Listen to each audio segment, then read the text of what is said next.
The lobby of Sterling Dynamics gleamed with polished marble and towering glass walls, a monument to corporate success designed to intimidate anyone who dared enter without a tailored suit.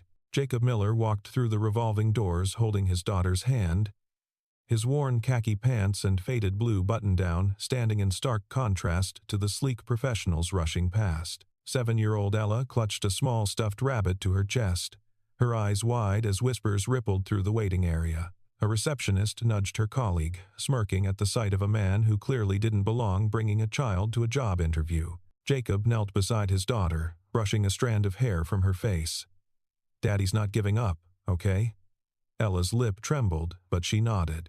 30 feet away, Emily Sterling paused mid-stride, her coffee growing cold in her hand as those words reached her ears. The waiting area had been designed to project power and exclusivity.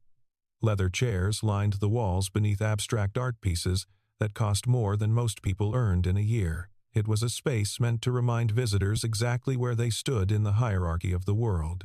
Jacob guided Ella to an empty seat in the corner, trying to ignore the pointed stares from other candidates. They were younger, sharper in their appearances, clutching leather portfolios and rehearsing confident smiles. Jacob had none of those things. What he had was a 7-year-old daughter, a resume with gaps he couldn't explain without revealing his grief, and exactly $12 left in his checking account until the end of the month. The babysitter had canceled at 6 that morning. A text message, casual and brief, as if she hadn't just dismantled his only chance at salvation. Jacob had stood in his kitchen, phone in hand, watching Ella eat her cereal, and he had made the only choice he could. He couldn't reschedule. The HR coordinator had made it clear during their phone call that this was a one-time opportunity, that Sterling Dynamics didn't wait for anyone. So here he was, a single father at a corporate interview, his daughter's small hand wrapped around 2 of his fingers like an anchor holding him steady in a storm. A woman emerged from behind the reception desk, her heels clicking against the marble floor with the precision of a metronome. She held a tablet, scrolling through what Jacob assumed was his application. Her name tag read, Monica, Human Resources, and her expression suggested she had already made up her mind about him before he had spoken a single word. She said his name like a question she already knew the answer to, her tone dripping with condescension. He stood, gently pulling Ella to her feet beside him. Monica's eyes traveled from his scuffed shoes to the child at his side, and something flickered across her face. "You're here for the IT support position?" "Yes, ma'am." Jacob kept his voice steady, professional. "I see from your file that you've had some employment gaps." Monica tapped her tablet, not bothering to lower her voice. "And you're a single parent, working 2 jobs currently, is that right?" The questions weren't really questions. They were judgments wrapped in professional language. She glanced at Ella with barely concealed disdain. "And you thought it was appropriate to bring a child to a corporate interview?" "My daughter's babysitter canceled this morning," Jacob explained, his hand tightening slightly around Ella's. "I apologize for the unconventional circumstances, but I'm fully prepared for the interview. My qualifications speak for themselves." Monica exchanged another glance with her colleague, a young man who seemed to find the entire situation entertaining. "I'm sure you are." She didn't sound sure at all. "Have a seat. Someone will call you when we're ready." Ella tugged at Jacob's sleeve as they walked back to their corner. "Daddy, why are they looking at us like that?" Her voice was small, confused. He knelt down to her level, blocking out the judgmental stares with his body. "Some people just need time to see what's really important, sweetheart. Don't worry about them. They don't know us yet." He kissed her forehead, smoothing down her hair. "You just sit here and be brave, okay? Daddy's going to show them what we're made of." When he stood, his expression had hardened into something quieter, more determined. He had faced worse than corporate snobbery. He had buried his wife. He had learned to braid his daughter's hair through YouTube tutorials at 2 a.m. He had survived things that would break most people. Across the lobby, Emily Sterling had been watching the entire exchange from her position near the elevator bank. She had come downstairs to check on a shipment delay, a minor errand that her assistant could have handled. But something had stopped her, some instinct that made her linger. The way the HR staff was treating this man, the barely concealed contempt, The whispered mockery, it turned her stomach. This wasn't the company culture she thought she had built. Emily was 34 years old and had inherited sterling dynamics from her father 3 years ago after his sudden heart attack. She had worked relentlessly to modernize its image, to prove that a woman could lead a tech company without sacrificing integrity for profit. She had implemented diversity initiatives, revised the employee handbook, given speeches about respect at every quarterly meeting. But watching Monica's performance, she wondered if she had been fooling herself. Words on paper meant nothing if the people didn't believe them. Jacob's eyes met hers for just a moment. Brief, almost accidental, but something passed between them. Recognition of two people who understood what it meant to be underestimated. Emily looked away first, troubled by what she had witnessed. She made a mental note to review the hiring practices, to have a conversation with Monica that would be decidedly less pleasant. But for now, she had a company to run. Still, as she stepped into the elevator, she found herself hoping the man with the little girl would surprise them all. The conference room where interviews were conducted occupied the northeast corner of the 12th floor. Floor-to-ceiling windows offered a panoramic view of downtown, a reminder of the heights to which successful candidates might ascend. Jacob sat on one side of the long mahogany table. Ella beside him with her coloring book and crayons spread out on a small section she had claimed as her own. Across from them sat 3 members of the hiring committee, their expressions ranging from skeptical to openly hostile. The man in the center, Richard Garrett, director of operations, hadn't smiled once since Jacob entered the room. "Let's cut to the chase, Mr. Miller." Richard leaned back in his leather chair, fingers steepled beneath his chin. "Your resume shows a 2-year gap in employment. In this industry, that's practically a lifetime. Technology evolves every 6 months. Care to explain how you expect to be relevant after disappearing for 2 years?" Jacob had prepared for this question, had rehearsed his answer until the words felt hollow, but saying them out loud, in front of his daughter, in front of people who were already convinced he would fail, was harder than he had imagined. "My wife passed away 2.5 years ago." His voice remained steady, but something in his eyes shifted. "I needed time to care for my daughter and to process our loss. I took on part-time work that offered flexibility, jobs that let me be there when she needed me. But it wasn't in my field." The woman to Richard's left, a sharp-featured blonde who had introduced herself as the head of HR, made a note on her tablet with aggressive keystrokes. "So you prioritized personal matters over professional development." It wasn't a question. Jacob felt Ella's hand find his under the table. "I prioritized my family. I don't consider that a weakness. I consider it a responsibility." Richard snorted. "In this business, any absence is a weakness. Technology doesn't wait for grief counseling, Mr. Miller. We need people who are committed, who put the company first, who don't have distractions." His eyes flickered to Ella. The third interviewer, a younger man named Kevin, shifted uncomfortably but didn't intervene. "Let me ask you directly." Richard leaned forward. "Do you honestly believe that someone in your situation, a single father with a young child, can commit to this position? The late nights when servers crash, the weekend emergencies, the constant availability our customers require?" Jacob took a slow breath. He could sense the predetermined verdict in the air. These people had already decided he wasn't worth their time. But Jacob Miller hadn't survived the worst 2 years of his life by accepting defeat gracefully. "With respect," he began, his voice gaining strength, "I've spent the last 2 years managing a household on a fraction of what your junior staff earns.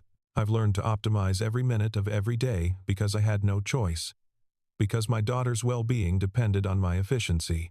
I've troubleshot computer systems at 2 in the morning while she slept because clients in other time zones needed help and I couldn't afford to lose the work." He paused, meeting Richard's gaze directly. "You want to know if I can handle pressure? I've handled pressure that would break most people in this building. I've sat in hospital waiting rooms not knowing if my wife would survive the night. I've explained death to a 5-year-old who kept asking when mommy was coming home. I've rebuilt our entire life from the ground up while working 2 jobs and making sure my daughter never felt unloved." The room had gone completely silent. Ella looked up from her coloring book. Even Richard's smug expression had frozen somewhere between surprise and irritation. "I'm here because my daughter deserves better." Jacob's voice filled the room, steady and clear. "Better than a father who accepts defeat. Better than a life where she learns that the world is too unfair to fight. If that makes me unqualified in your eyes, then I'm sorry for wasting your time. But I won't apologize for being a father first." The silence that followed was heavy. The HR woman had stopped pretending to take notes. Kevin was staring at Jacob with something like respect, and then the conference room door opened, and Emily Sterling stepped inside. Her expression unreadable as she looked from the interview panel to the man who had just refused to be broken. The first indication that something was wrong came from the lights. They flickered twice, a subtle stutter that most people would attribute to an electrical glitch. But Jacob, who had spent years working with infrastructure systems, felt his instincts sharpen immediately. Fluorescent lights didn't flicker like that without reason. Seconds later, the conference room's wall-mounted display went dark. Then came sounds from outside, muffled exclamations, hurried footsteps of people whose digital world was collapsing around them. Emily's phone buzzed urgently.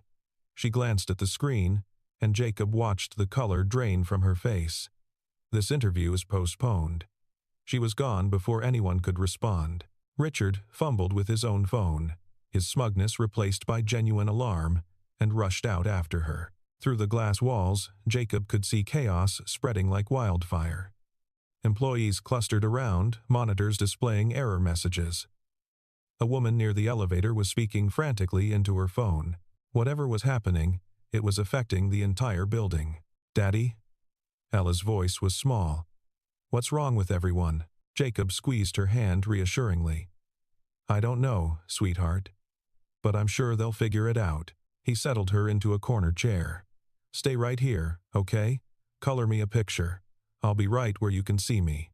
Jacob moved to the door, observing the chaos in the hallway. He caught fragments of conversation breach, ransomware, every system down. His pulse quickened. He knew those words intimately. 3 years ago, before everything fell apart, he had been on the front lines of exactly this kind of battle. Through transparent walls, he could see Emily standing amid her technical team, her composure cracking as one staffer after another shook their heads. No one had answers. No one knew how to stop what was happening. Jacob picked up Ella, carrying her closer to the IT department. One of the large monitors displayed cascading code, error messages scrolling too fast for most people to read. But Jacob's trained eyes caught something in the pattern, a familiar signature buried in the noise. He stopped, breath-catching. He knew this code. He had seen it before, had spent weeks dissecting its architecture at his previous job. The job he had lost because he dared to take time off when his wife was dying. Emily's voice cut through the noise, sharp with desperation. "Someone tell me we have a solution. Someone tell me we're not about to lose everything we've built." Her technical team exchanged helpless glances. No one spoke. Jacob shifted Ella in his arms, his mind racing. He shouldn't get involved. He wasn't an employee, but the code on that screen was eating through Sterling Dynamics' defenses like acid, and in 10 minutes, it would reach core financial systems, client data, banking information. After that, there would be nothing left to save. He moved toward Emily, his voice barely above a whisper. "I think I know what that is." She turned, surprise flickering across her features as she recognized him. "What did you say?" Jacob nodded toward the monitor. "The malware. I've seen this pattern before. I know how to stop it." The command center was a war room of blinking servers and desperate technicians. Emily stood at its center as the disaster's scope became clear. Every system had been compromised: client data, financial records, proprietary software, all being encrypted by malware that anticipated every countermeasure. Douglas, the head of cybersecurity, was sweating through his expensive shirt. "We've tried everything. Standard isolation protocols, backup restoration, manual shutdowns. Nothing works. This thing is adaptive. Every time we block one avenue, it finds another." That was when Jacob stepped forward, still carrying Ella. The technical staff looked at him with confusion and dismissal. Douglas actually laughed. "Who is this?" "Security. We have an unauthorized person in the server room." Emily raised a hand. "He says he knows how to stop it." Douglas's laugh died. "You can't be serious. He's a random guy from the interview pool." "This malware," Jacob said quietly, "uses a polymorphic encryption engine with a self-modifying code base. Every time your system tries to quarantine it, it rewrites itself and finds a new attack vector. Standard antivirus can't touch it because it's never the same program twice. It's learning from your defenses, adapting in real time." The room went silent. Douglas's face had gone pale. "How do you know that?" "Because I fought this exact code before. 3 years ago, at Meridian Tech. It took down their entire network in under an hour. But before it did, I found the kill switch." Emily stepped closer. "Why didn't anyone else find it?" "Because they fired me before I could document it." Jacob's voice was flat, matter of fact. "I took time off when my wife got sick. My supervisor decided that made me unreliable. When I came back after she passed, my access had been revoked, and my work had been credited to someone else. The company never recovered. Last I heard, they're still in bankruptcy proceedings." Ella tugged at his sleeve. "Daddy, I finished my picture." She held up a crayon drawing of 2 stick figures holding hands under a bright yellow sun. Jacob's expression softened instantly. "It's beautiful, sweetheart. That's the best picture you've ever made." He turned to Emily. "I need about 2 minutes at one of your terminals. If I'm wrong, you've lost nothing. If I'm right, I can save your company." Emily made a decision that went against every protocol. She looked at this man, this single father who had been mocked in her lobby, and she saw something her expensive consultants didn't have: give him access. Douglas sputtered. "Emily, this is insane." Emily silenced him with a look. "Something is already wrong. None of you have been able to fix it." Jacob set Ella down gently. "Daddy needs 2 minutes, okay? Just like at home when I fix our computer."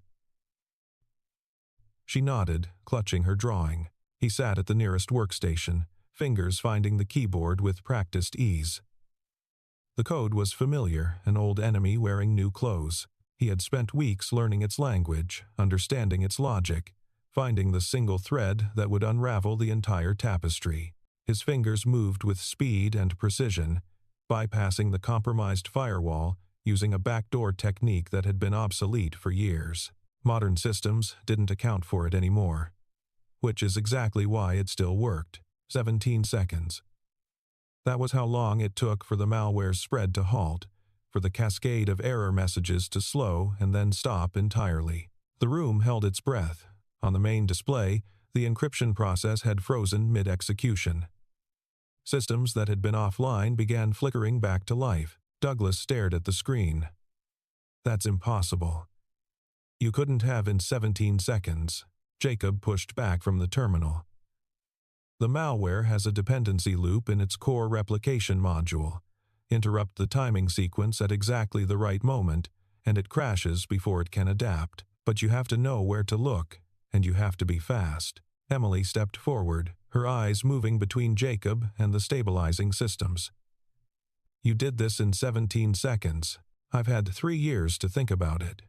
3 years of carrying a solution nobody wanted to hear." He stood, moving back to Ella. "Your systems should be recovering now.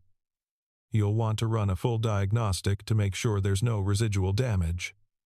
And you might want to update your firewall protocols. The back door I used shouldn't exist anymore." He turned toward the door, ready to leave the same way he had entered. Emily's voice stopped him. "Mr. Miller." "Please wait." Emily's private office was warm, personal, filled with photographs and books that suggested actual reading rather than decoration. She had insisted Jacob and Ella join her here, away from the chaos of the recovering IT department. The little girl was contentedly eating chocolate chip cookies that Emily's assistant had provided, her feet swinging happily beneath her chair. "Tell me everything," Emily said. From the beginning, Jacob hesitated. He had spent so long burying this story. But something in Emily's expression made him want to try. "I was a cybersecurity specialist at Meridian Tech. Not senior level, but good at what I did. I had a talent for seeing patterns others missed, for understanding how attackers thought. When I got hired at 28, I thought I had finally made it. He paused. Then Sarah got sick. My wife. Ovarian cancer. Stage 3 by the time they caught it. She fought hard. Chemo, radiation, surgeries, everything the doctors suggested. I took leave to be with her, to hold her hand during the bad days. The company had a policy 60 days of family medical leave. I thought they meant it. Ella reached out to touch her father's hand. The gesture seemed to anchor him. But when I came back after she passed, everything had changed. My projects reassigned. My access revoked. The work I'd done on the malware response, months of research, credited to my supervisor, a man named Patterson who had never written a line of security code in his life. His voice hardened. He told HR I was unreliable, that I put family before work. 2 weeks after I buried my wife, they terminated my employment. Escorted me out like a criminal. Emily listened without interruption, her hands clasped tightly on the desk. The attack happened 6 months after they let me go. By then, I was working 2 part-time jobs just to keep the lights on. Night shift at a warehouse, weekend IT support for small businesses. Ella was having nightmares every night, asking for her mother. He met Emily's eyes. I heard about the attack on the news. Watched my old company crumble. Watched 3,000 people lose their jobs. And I knew that if they had listened to me, if they had given me the chance to finish my work, it never would have happened. Emily was quiet for a long moment. The man who stole your work, what happened to him? Jacob's laugh was hollow. Promoted. VP at some company in Seattle. 6-figure salary, corner office. The world doesn't always punish the guilty, Miss Sterling. Sometimes it rewards them.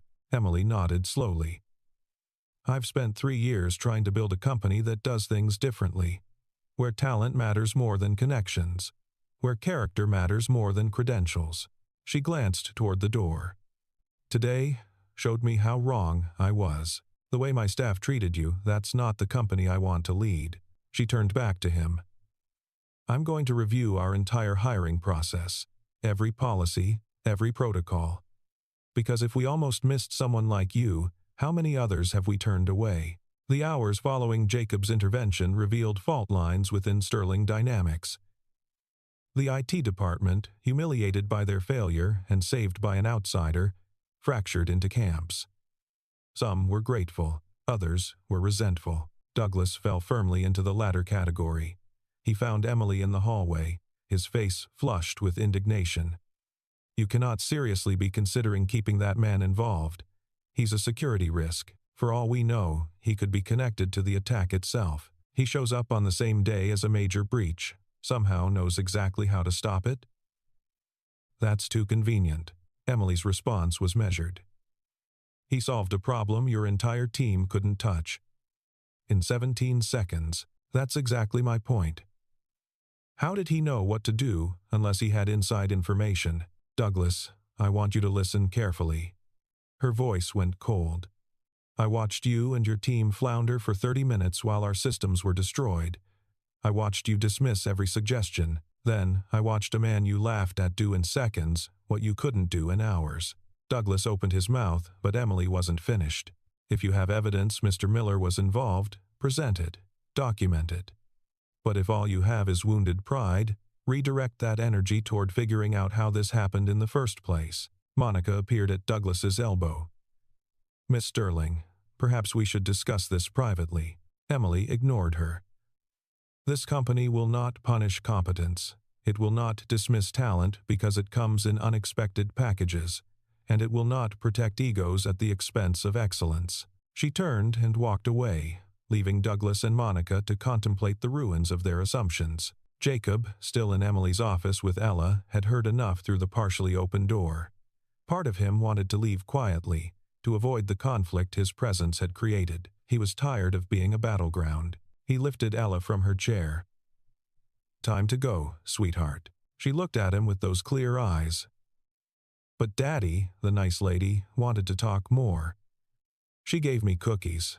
They made it as far as the lobby before Emily caught up, slightly out of breath. as if she had run down several flights of stairs. "Jacob, please wait." He turned, Ella still in his arms. Emily looked different, less polished, more human. A strand of hair had come loose from her careful arrangement. "I heard what happened," she said. "The confrontation with Douglas.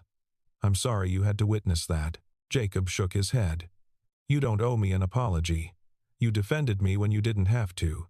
No one's done that in a long time." Emily moved closer, her voice dropping.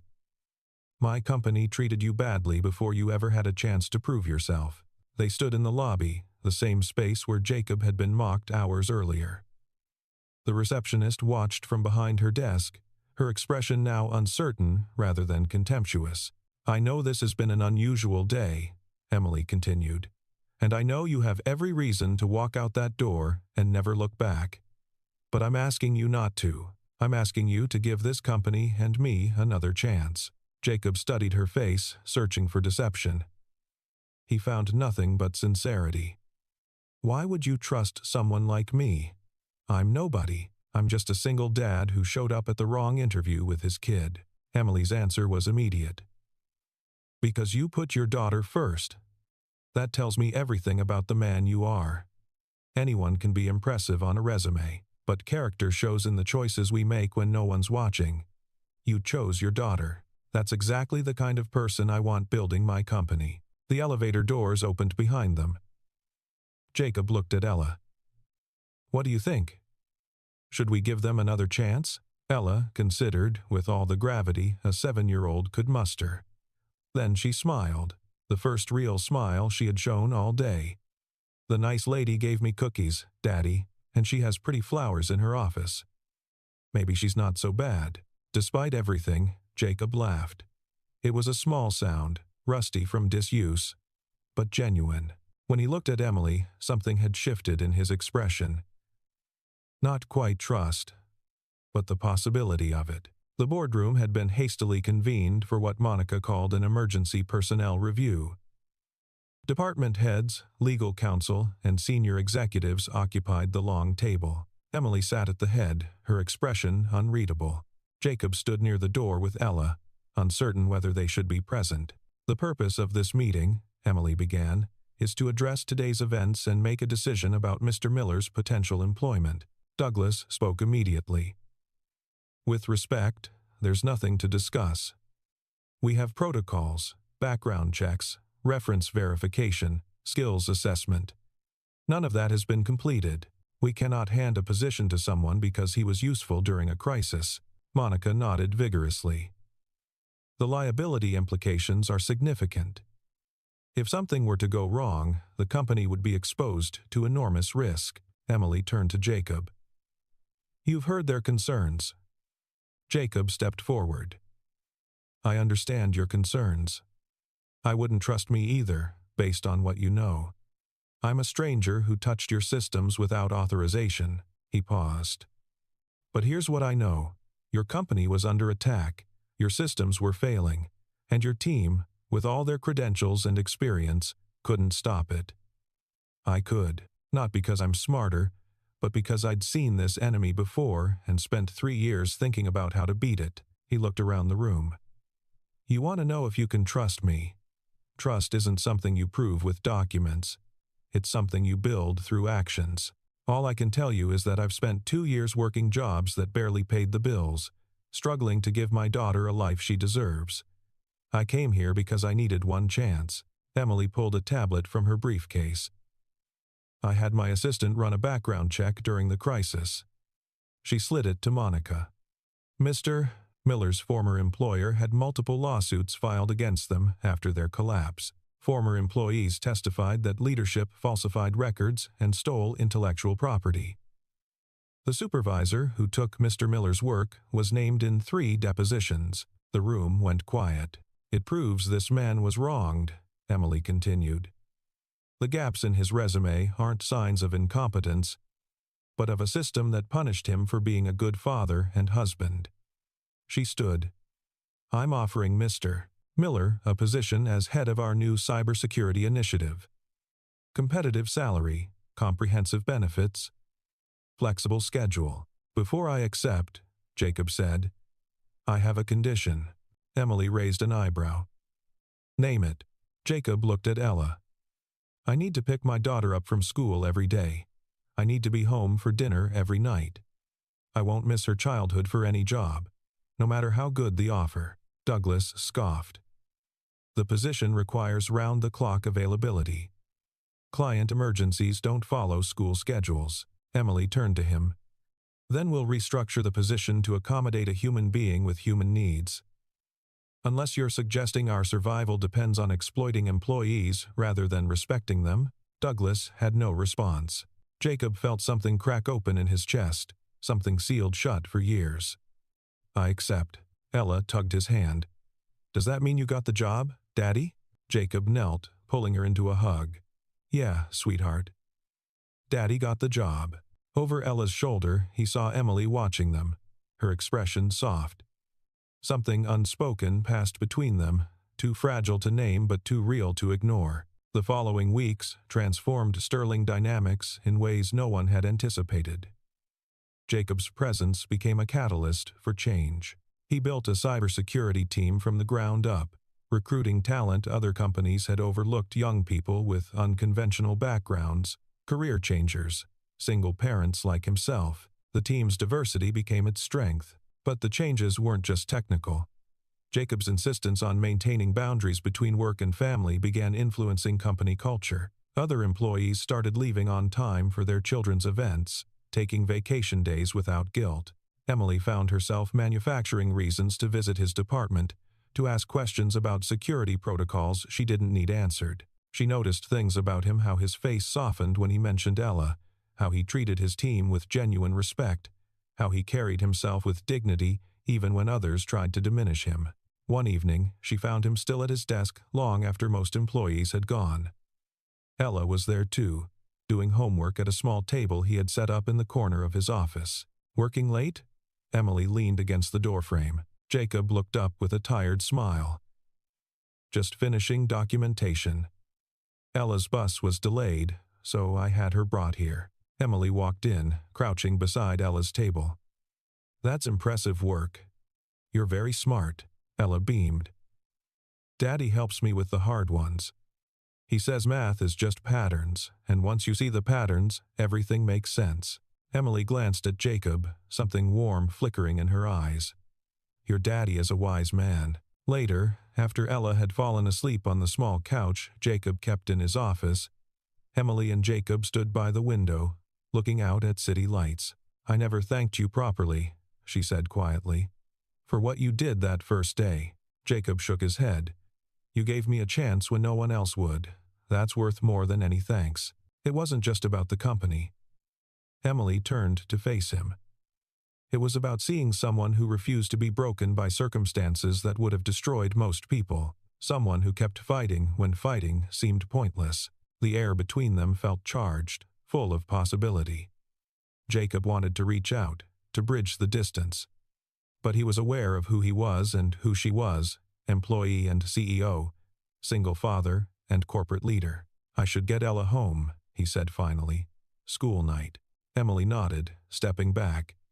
Of course. I'll see you tomorrow. But as Jacob gathered his sleeping daughter in his arms and headed for the door, Emily called after him. Jacob? He turned. I'm glad you're here. I'm glad you stayed. The smile he gave her was small but genuine. So am I.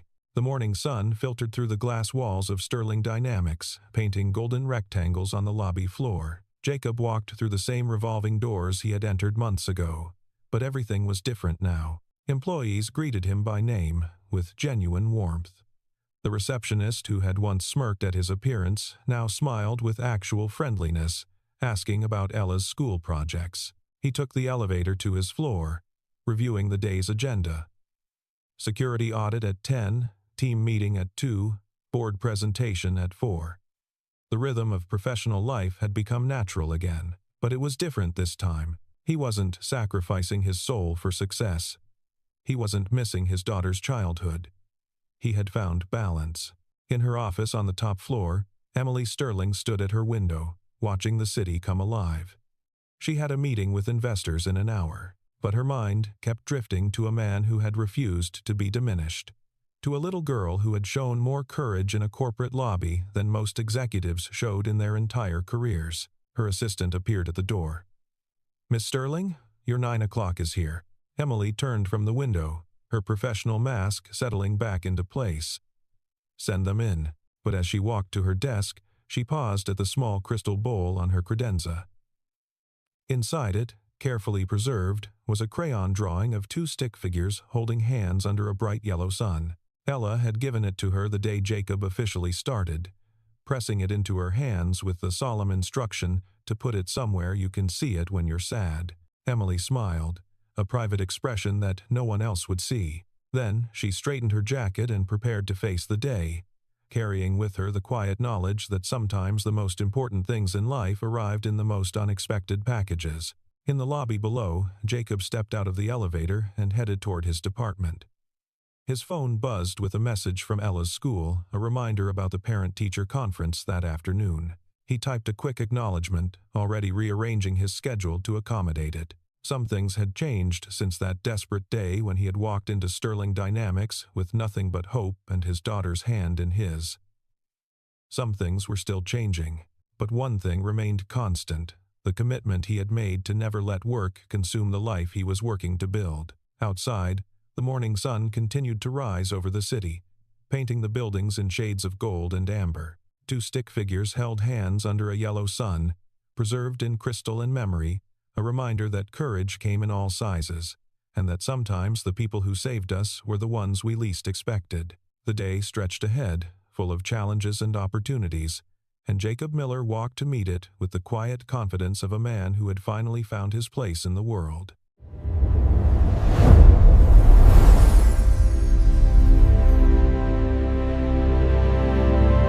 Liam Manning stood before the floor-to-ceiling mirror in his sprawling walk-in closet, a space larger than most city apartments. Around him, dozens of bespoke Italian suits hung like a silent, disciplined army, their silk linings shimmering under the soft glow of recessed LED lights. He possessed everything a man could possibly desire: a penthouse overlooking the glittering skyline of Chicago, a fleet of silver sports cars, and a bank account that seemed to grow of its own accord. Yet, as he stared at his own reflection, he saw a man who felt like a hollow shell, a desert masquerading as an oasis.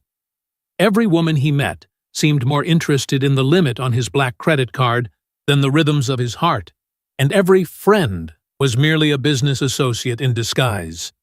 "I need to know if there is a single drop of genuine love left in this world," he whispered to the empty room, his fingers tracing the expensive fabric of a charcoal blazer. The decision he made in that quiet moment felt like a descent into madness, but to him, it was the only path toward sanity. He walked past his marble-clad master bathroom and descended into the dark, forgotten corners of his mansion's basement, where he kept old clothes from his college days and rags he occasionally used for messy yard work.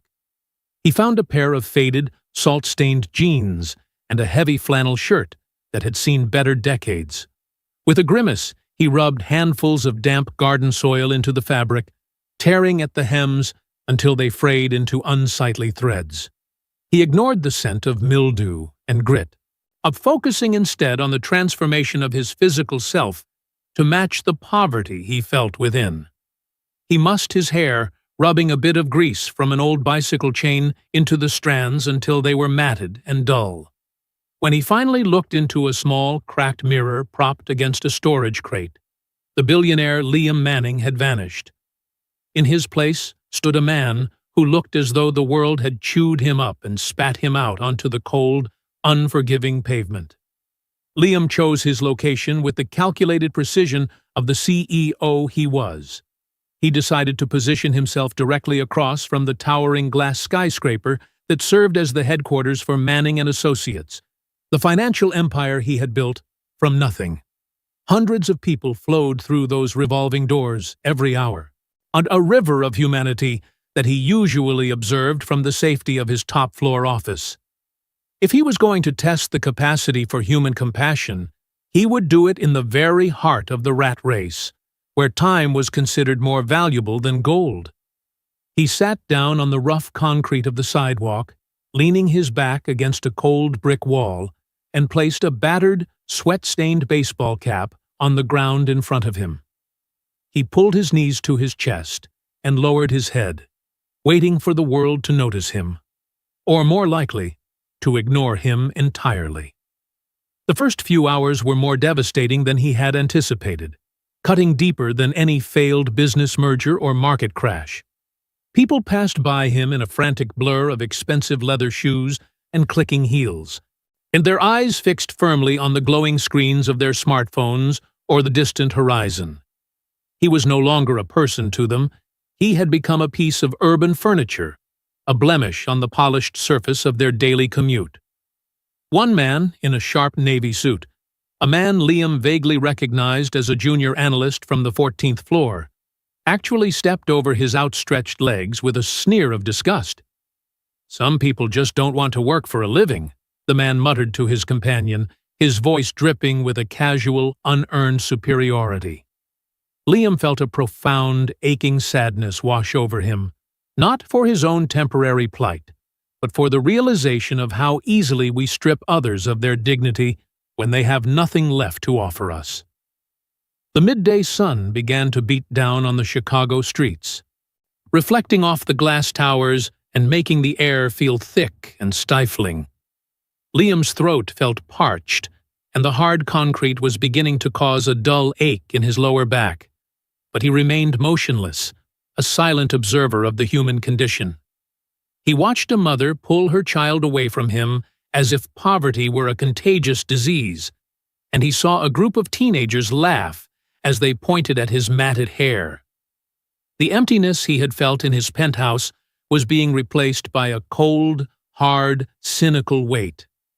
He began to wonder if his experiment was already a failure, confirming his darkest fears that the world was truly devoid of selfless kindness. He was about to stand up and end the charade when he noticed a woman running toward the building, her movements frantic and hurried. She was clearly late for her shift, her breath coming in short, her ragged gasps as she clutched a simple canvas tote bag to her side.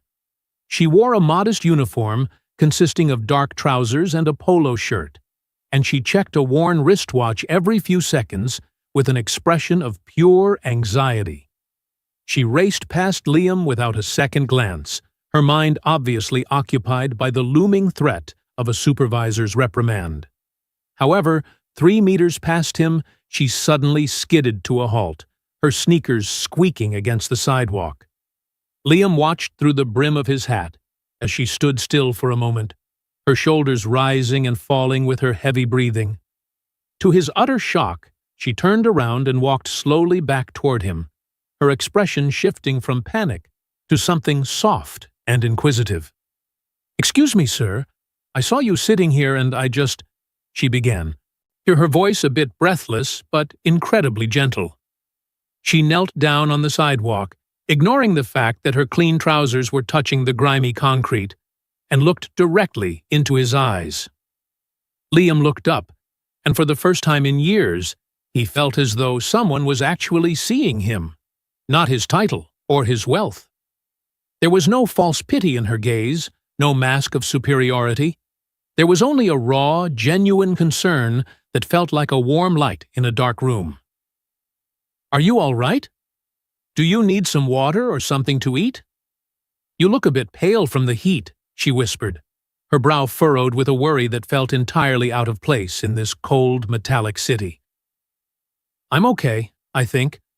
Just having some trouble lately," Liam replied, trying to make his voice sound thin and weary to match his appearance. "I don't really have anywhere to go right now, and the day has been a bit long." The woman didn't hesitate for even a second. She reached into her bag and pulled out a small, faded wallet. She fumbled with the zipper and produced $5, a $5 bill that was wrinkled and soft from use. She held it out to him with a shy, encouraging smile that made his heart skip a beat. "It's not much, I know, but there's a little deli around the corner that has good soup for $3. It might help you feel a bit stronger." Liam stared at the $5 in the palm of her hand, feeling a lump form in his throat that made it difficult to swallow. He knew, with a certainty that reached into his bones, that this money likely represented her lunch for the day, or perhaps her bus fare to get back home to her family. And the gesture was so simple, yet it possessed a power that his millions of dollars could never hope to replicate. It was a sacrifice made by someone who had very little, offered freely to someone she perceived to have even less. He felt his eyes grow misty as he reached out and took the bill, the paper feeling strangely heavy with the weight of her compassion. "Thank you," he said, his voice cracking slightly. "You really didn't have to do this. Most people don't even look at me." The woman waved off his gratitude with a humble shake of her head, her smile widening just enough to reveal a small dimple. "Everyone needs a little help sometimes, sir. We're all just human beings trying to make it through the day," she said, her tone suggesting that her kindness was the most natural thing in the world. "My name is Lily, by the way. I work inside this building, doing the evening maintenance and cleaning." Liam found himself answering her before he could think to invent a false identity for his character. "I'm Liam," he said, and for a moment he felt like he was telling the truth for the first time in a decade. "Well, Liam, it was nice to meet you. I really have to run now, or my boss, Mrs. Gable, will have my head on a platter."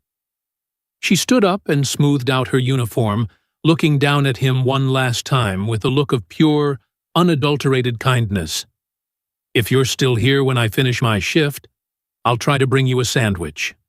Take care of yourself, Liam. Don't let the city get you down." She turned and sprinted toward the glass doors, disappearing into the climate-controlled lobby where he usually walked with such misplaced confidence. Liam sat there, clutching the $5, and tried to process the tidal wave of emotion crashing through him. In the last 4 hours, dozens of men and women who earned six-figure salaries had treated him like garbage. Yet Lily, who likely struggled to pay her rent, had stopped to offer him her own lunch money. As the afternoon progressed, the shadows of the skyscrapers grew long and spindly, stretching across the street like giant fingers. A few more people dropped coins into his hat, but they did so from a distance, tossing the change as if they feared he might reach out and touch them. None of them spoke to him. None of them asked his name, and none of them looked him in the eye.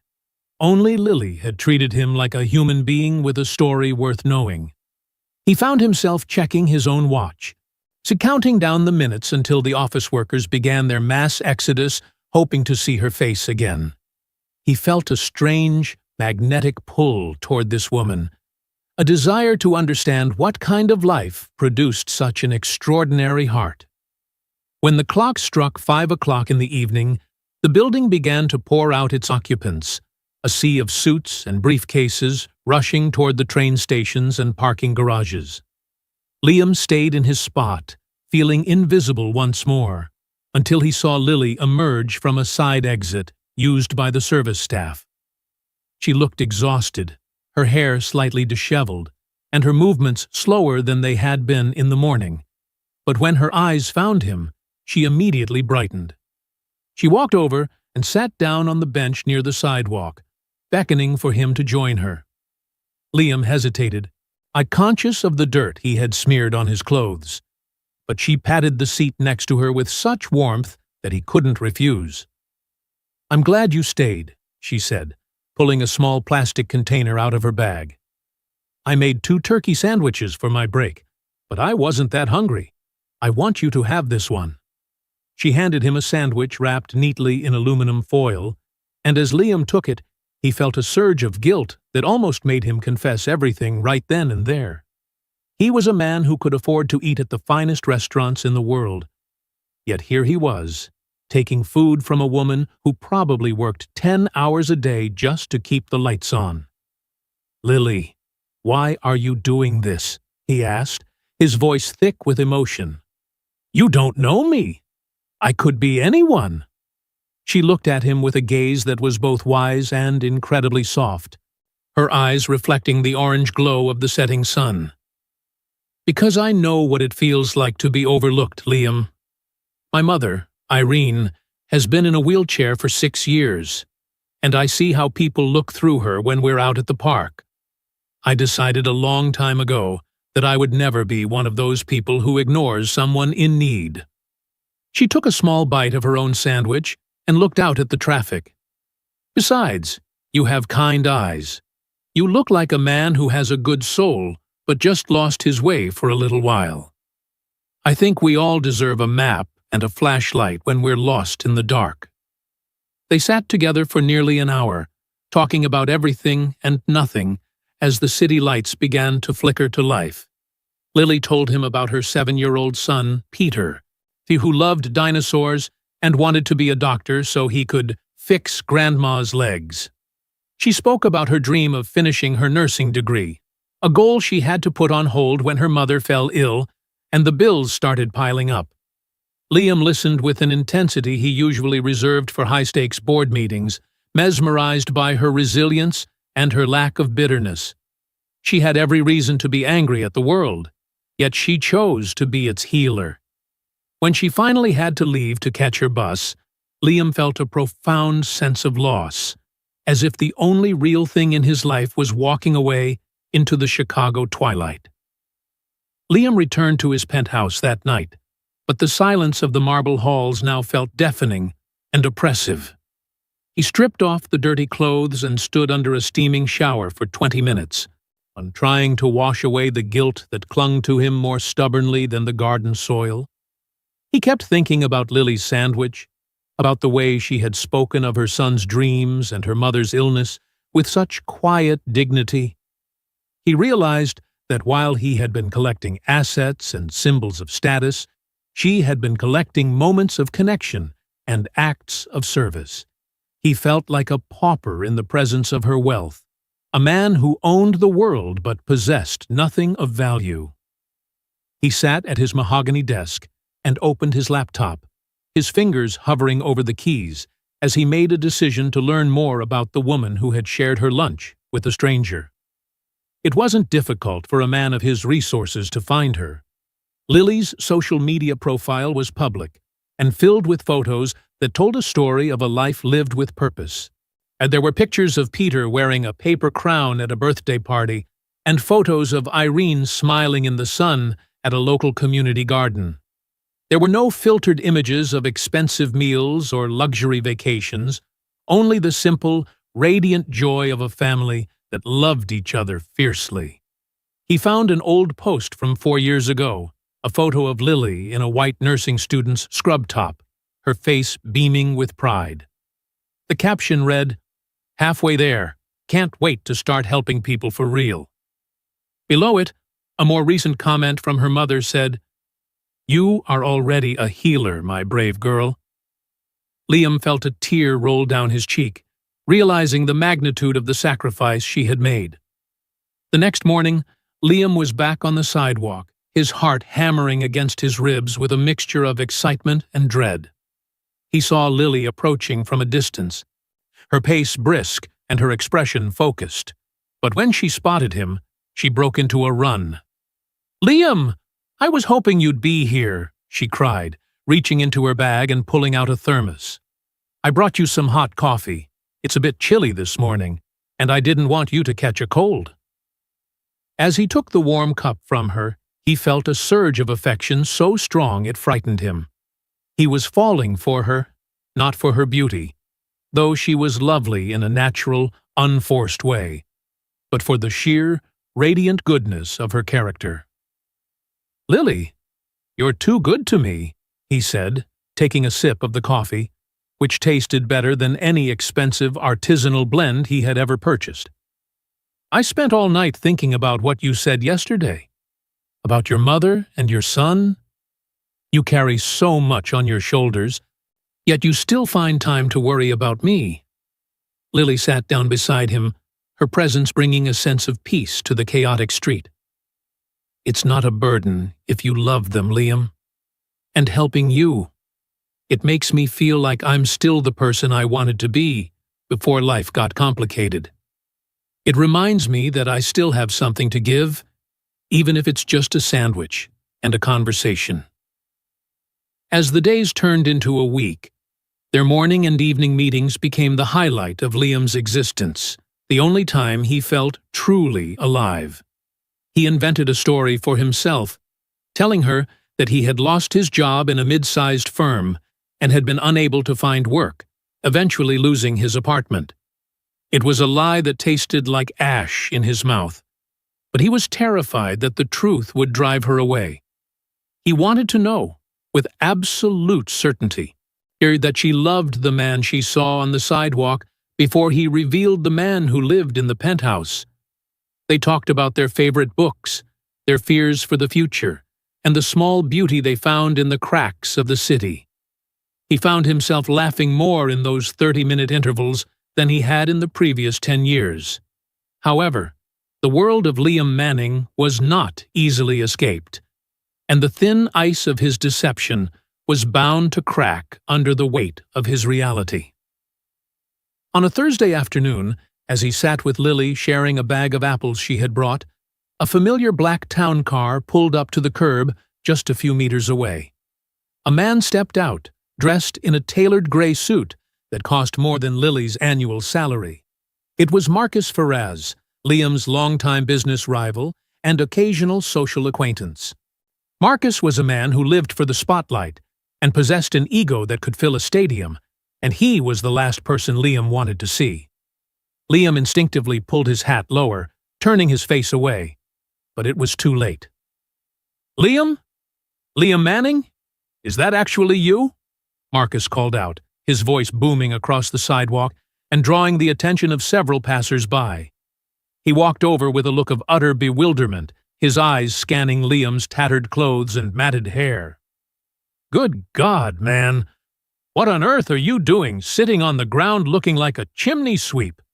Is this some sort of extreme method acting for a new acquisition? Or did you finally lose your mind and decide to join the common folk?" Liam felt the blood drain from his face, his heart sinking into his stomach like a lead weight. He looked at Lily, whose expression had frozen into a mask of pure, unadulterated shock. "Marcus, this really isn't a good time," Liam said, his voice low and desperate, but the damage was already done. Marcus chuckled, oblivious to the emotional devastation he was causing. "Not a good time? Liam, we have the board meeting for the merger in 2 hours. Your assistant has been frantic. And who is this?" Marcus turned his gaze toward Lily, looking at her uniform with a condescending smirk. "Is this part of the project? A local contact? Truly, Liam, your commitment to undercover philanthropy is becoming a bit legendary in the club." Marcus checked his gold watch and shook his head. "Look, get cleaned up and get to the office. We can't sign the deal without the man himself." The silence that followed Marcus's departure was heavy and suffocating. You're filled with the sounds of a city that suddenly felt like a battlefield.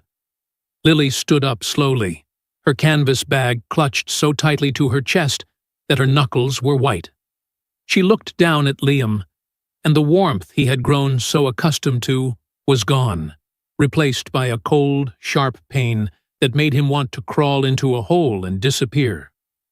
"Liam Manning?" she whispered, the name sounding like a curse in the quiet space between them. "The man who owns the building I clean? The man whose face is on the cover of the business journals in the lobby? You're a billionaire." "Lily, please, let me explain," Liam said, reaching out a hand toward her, but she recoiled as if he had tried to burn her. "Explain what? That you've been sitting here for a week playing homeless while I was worrying about whether you had enough to eat? That you watched me take money out of my son's college fund to give to you because I thought you were starving?" Her voice was shaking with a mixture of rage and betrayal, and tears began to well in her eyes. "You sat there and listened to me talk about my mother's medical bills and my failed dreams, and all the while you were just, what? Conducting a social experiment? having a laugh at the expense of the poor girl who was stupid enough to care. It was never a laugh, Lily. I was lost. I was lonely. I just wanted to find something real. Liam cried out, standing up and trying to close the distance between them, but the gulf was too wide. I didn't think I would meet someone like you. I didn't think I would fall in love with you. After the first day, I was terrified to tell you the truth, because I knew I would lose this connection we have. Lily let out a bitter, hollow laugh that cut through him like a blade. Connection? Liam, a connection is built on truth. You didn't give me a connection, you gave me a performance.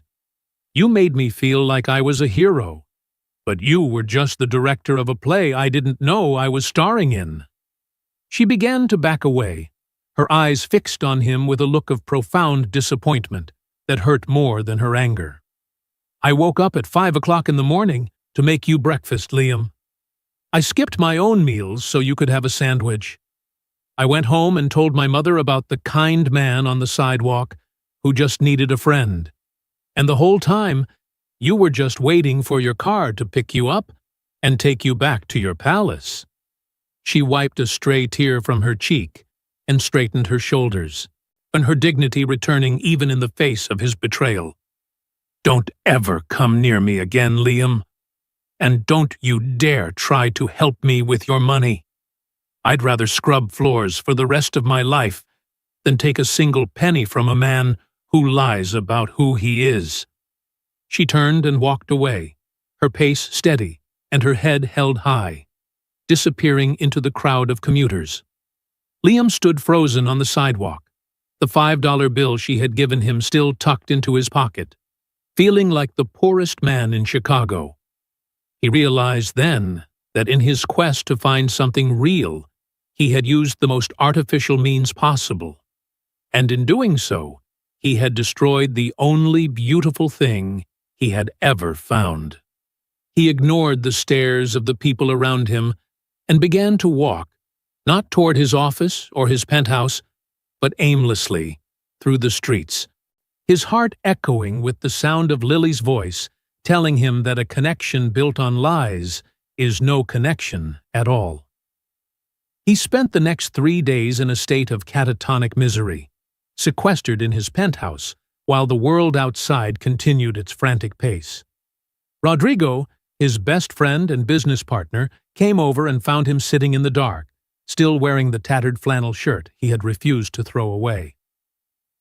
"Liam, buddy, you've got to snap out of this," Rodrigo said, sitting on the edge of the mahogany desk. "So you did something stupid. You lied to a girl. It happens. Write her a check, send her some flowers, and move on. You're a Manning. You don't mope over a cleaning lady." Liam looked up at his friend, seeing for the first time the shallow, transactional nature of the world he had built. "She wasn't just a cleaning lady. Rodrigo.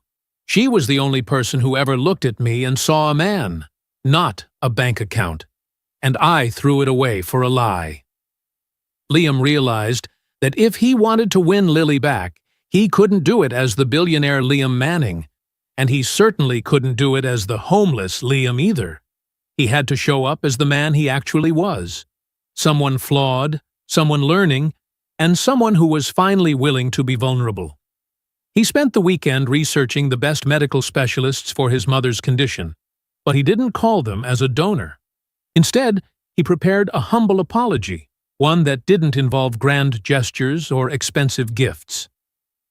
On Monday morning, he dressed in a simple, unassuming pair of slacks and a plain sweater, and he drove his most modest car to the small, weathered apartment building where Lily lived with her mother and son. And he sat in the car for 20 minutes, his hands trembling on the steering wheel, before he found the courage to step out.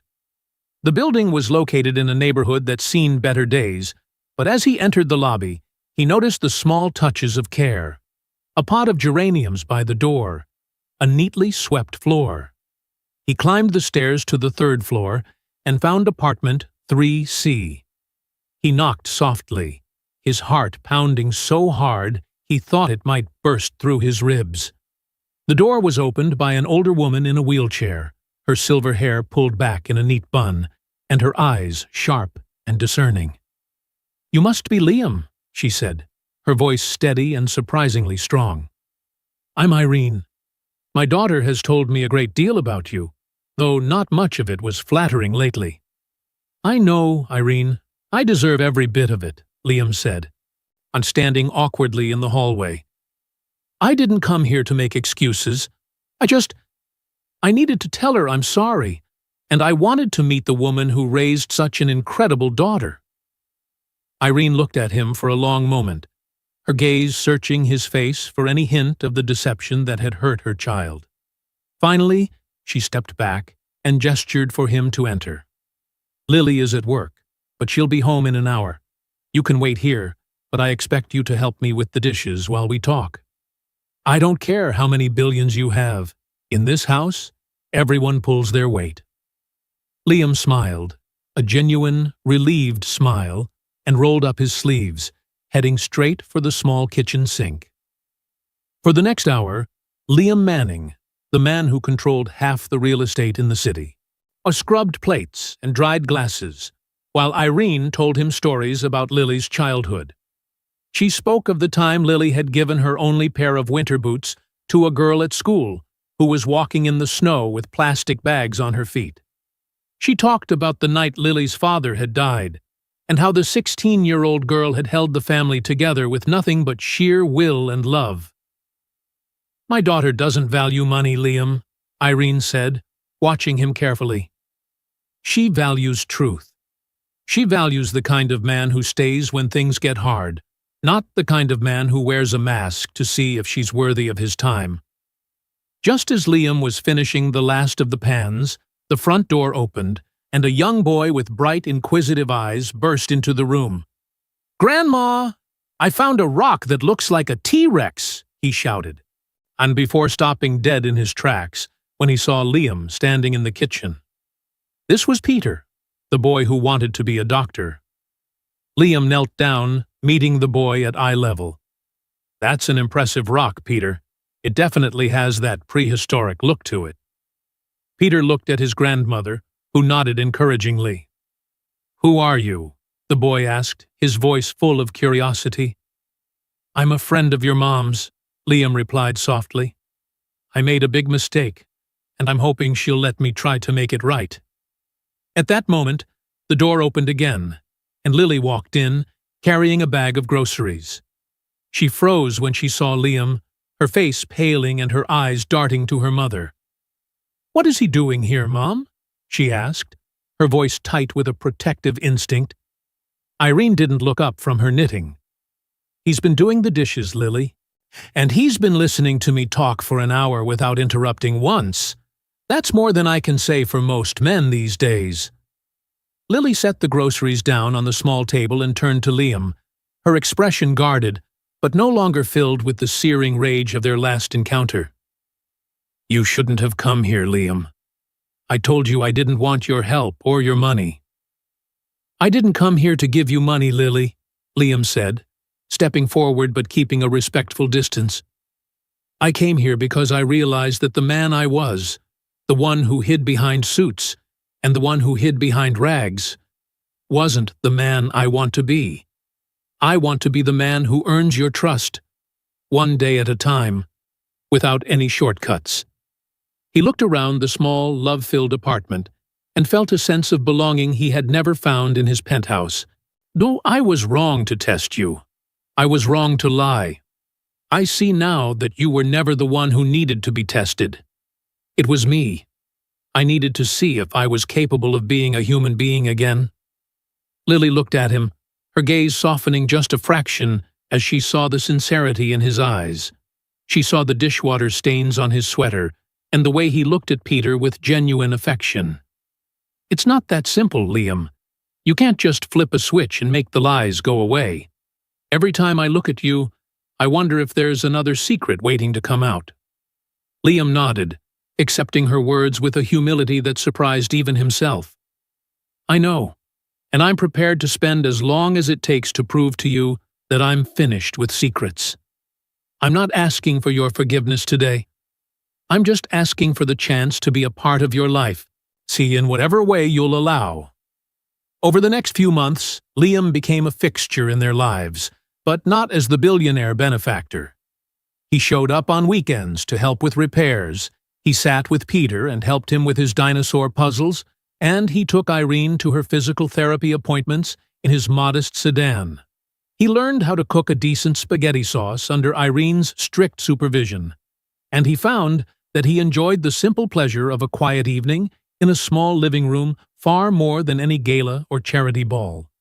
He never mentioned his wealth, and he never tried to pay for anything, respecting Lily's fierce independence.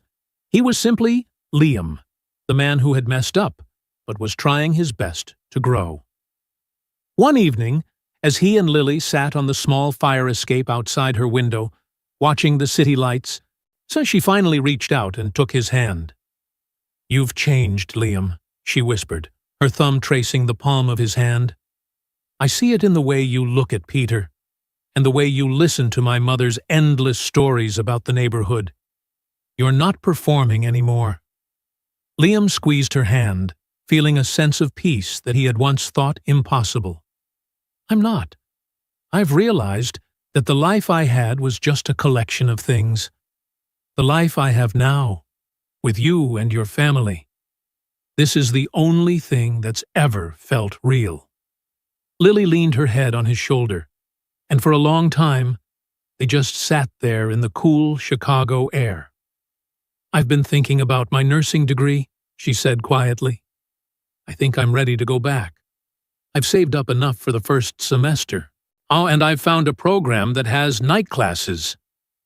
Liam felt a surge of pride for her, but he also saw an opportunity to finally use his resources in a way that was truly meaningful.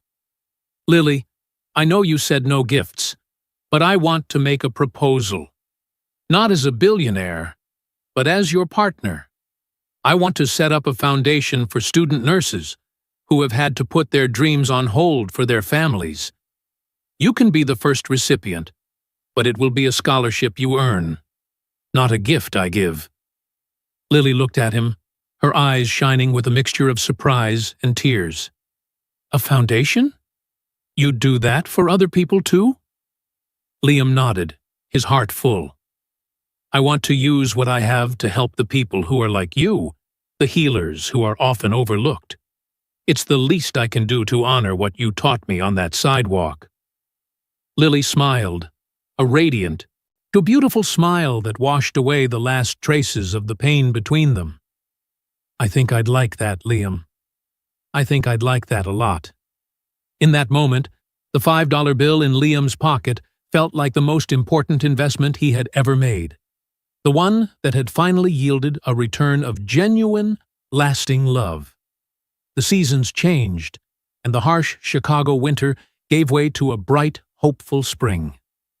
Liam and Lily's relationship grew deeper with every passing day, rooted in a soil of honesty and mutual respect.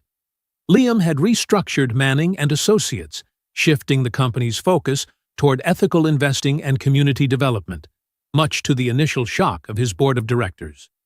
He spent less time in his high-rise office and more time in the neighborhoods that were often forgotten by men in his position. And he had discovered that his true purpose wasn't just to accumulate wealth, but to use it as a tool to bridge the gaps between the worlds he had once navigated so separately. On a beautiful Saturday afternoon, Liam took Lily, Irene, and Peter to the park, where they had first sat together after the reveal. The trees were in full bloom, their pink and white blossoms raining down like confetti on the grass. Peter was running ahead, chasing a stray frisbee, while Irene sat on a bench, enjoying the warmth of the sun on her face. Liam turned to Lily, taking both of her hands in his. "Lily, this year has been the most challenging and the most beautiful year of my life. You found me when I was a man who had everything but possessed nothing. And you taught me that the only thing that truly matters is how we treat one another when we think no one is watching." He reached into his pocket and pulled out a small, simple ring. Not a diamond the size of a marble, but a delicate gold band with a single, clear sapphire. I don't want to buy your love, Lily. I want to earn it every single day for the rest of our lives. Will you marry me? Will you let us be a family, officially and forever? Lily's breath hitched, and she looked from the ring to Liam's face, seeing the man she had grown to love with all her heart. Yes, Liam, she whispered, her voice filled with a joy that resonated through the park. Yes, 1,000 times. Yes. As they embraced, even Irene let out a small cheer from the bench, and Peter came running back, sensing the celebration. The wedding was a small affair, held in the community garden where Lily and her mother spent their Sunday afternoons. There were no celebrities or paparazzi, only the people who had stood by them through their journey. Irene, Peter, Rodrigo, who had surprisingly become a frequent visitor to the apartment, and Sam, the security guard from the office building who had always shared a kind word with Lily. It was a day filled with laughter, tears of happiness, and the kind of profound connection that Liam had once thought was a myth. As he stood at the altar, looking at his bride, he realized that he was finally, truly, a wealthy man. The journey of life is often a winding path, filled with shadows and light, and we often find ourselves searching for a meaning that seems to stay just out of our reach. We spend our youth building walls of gold and status, and believing that if we can only climb high enough, we will finally be safe from the loneliness that haunts the human heart. But as we grow older, and the hair begins to gray, and the pace of our steps begins to slow, we realize that the most beautiful things in this world cannot be bought, nor can they be owned. They are found in the quiet moments of sacrifice, in the $5 given when we have only 10, and in the willingness to see the dignity in a stranger who has been discarded by the rest of the world. True abundance is not found in the balance of a bank account, but in the richness of our relationships and the depth of our compassion. It is the realization that every person we pass on the street is a world unto themselves, carrying burdens we cannot see and dreams we may never know. When we choose to listen instead of judge, to give instead of take, and to be honest instead of wearing a mask, we open the door to a kind of magic that transcends the material world. Liam Manning thought he had to lose everything to find the truth, but in the end, he discovered that truth is always there, waiting for us to be brave enough to look it in the eye. As we reach our golden years, we look back not at the deals we closed or the trophies we won, but at the hands we held and the hearts we mended. We remember the people who saw us when we felt invisible, and the times we chose to be a light for someone else in the dark. Life is a fragile, precious gift, and the only way to truly keep it is to give it away in service to others. To love is to be vulnerable. To be honest is to be brave. And to be kind is to be truly great. And the story of a billionaire and a cleaning lady is not just a tale of romance. It is a reminder that we are all, at our core, simply human beings in search of a home, and that home is always found in the heart of another. Let us never be too busy to stop for a stranger, and never too proud to admit when we have lost our way.